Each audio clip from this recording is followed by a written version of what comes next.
Welcome to WagerTalk TV, where every 5% best bet is backed by our 150% wager buck guarantee at WagerTalk.com. Guys, I'm Kelly Stewart, Marco D'Angelo to my right, Bryan, Leonard, and we're doing a preview of the top 25 college football, not number 7, LSU. Marco, I'll start with you. This is an LSU team I think last year surprised a lot of people, maybe especially right out of the gate. This is an LSU team, though, that if they don't win 8 games, it's an unsuccessful season for them.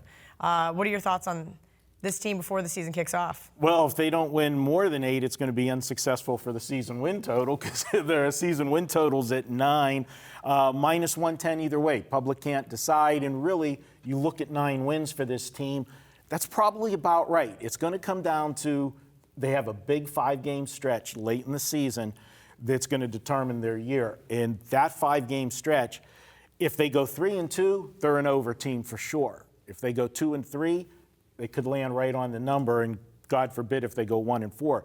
But Bryan, I'll ask you, how many times have we heard the hype train with LSU coming into every season, and it's the same thing that happens? Well, last year we didn't, though. Everybody was so down on LSU that by week 1, catching points against Miami, it was one of my easiest week 1 wins I've ever had. Usually you're sweating those close games out. They are, but the MO for them is somewhere along the line during the regular season, they stub their toe in a conference game that they probably shouldn't have lost, and then they play the Alabama game and lose to Alabama. What is it, like 7 or 8 straight years they've lost to Alabama? And that just derails the rest of their season from there. They can't come back from it, you're absolutely right. And they can't afford that this year. And you talk about that 5-game stretch. They go to playing Florida, then at Mississippi State, then home to Auburn, then at Alabama, then followed by at Mississippi. You know, that 3-2 is going to be tough. That last one at Mississippi is supposed to be on the schedule, the easiest one of those 5 games. But after that stretch and coming off Alabama, win or lose the Alabama game, if they win, it's a major flat spot because you just beat Alabama.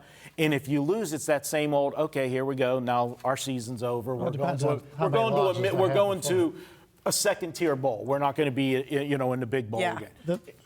And that's a flat spot for them where you can jump on. And after that, their last 2 games don't get any easier because they play Arkansas, which is their actual rival, more so for Arkansas. And they finish the season up with a team that I think by the end of the season is going to be dangerous, is Texas A&M.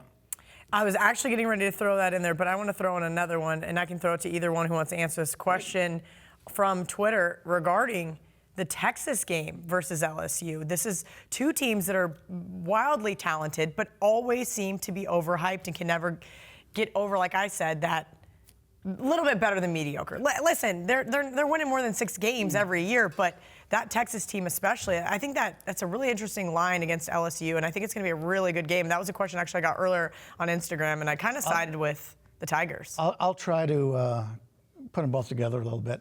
I'm not a Texas fan this year. I think they're the most overrated team in college football, and I'll probably be on LSU in that game. Glad to see we're on the same page. Well, LSU, if LSU was in any other conference, we'd be talking about them like an Ohio State, a Michigan, or an Oklahoma.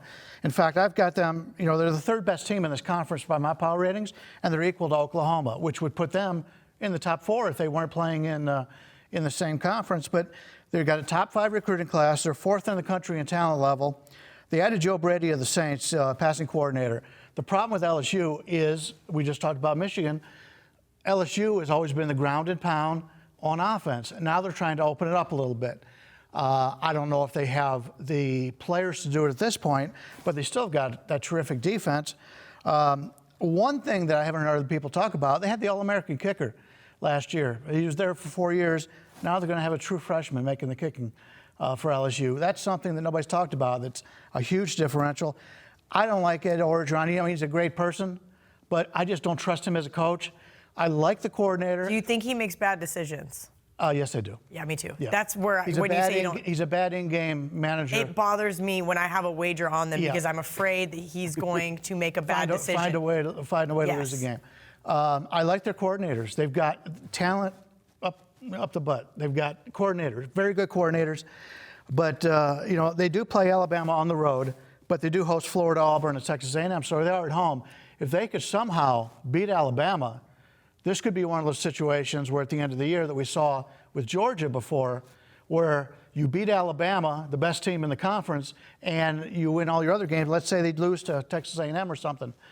They still could possibly make the Final double-digit Four. underdog to Alabama, though, aren't they? Oh, yeah. Okay. Yeah, when you're playing at Alabama, you will be, especially with their history. But this is a team that I think has the talent of a top 5 team in the country, and most people that judge that agree. It's just that they're in the toughest conference in college football, and that's the part that's the shame. Throw one last stat at you with Ed Orgeron, and this stat is courtesy of Mark Lawrence's Playbook magazine. 9-23, Ed Orgeron, straight up against the SEC if the team has a winning record. Ugh. Woof. All right, guys, on that note, don't forget, any 5% best bet is backed by our 150% wager buck guarantee, where you get 150% back of the purchase price in credit to use at WagerTalk.com.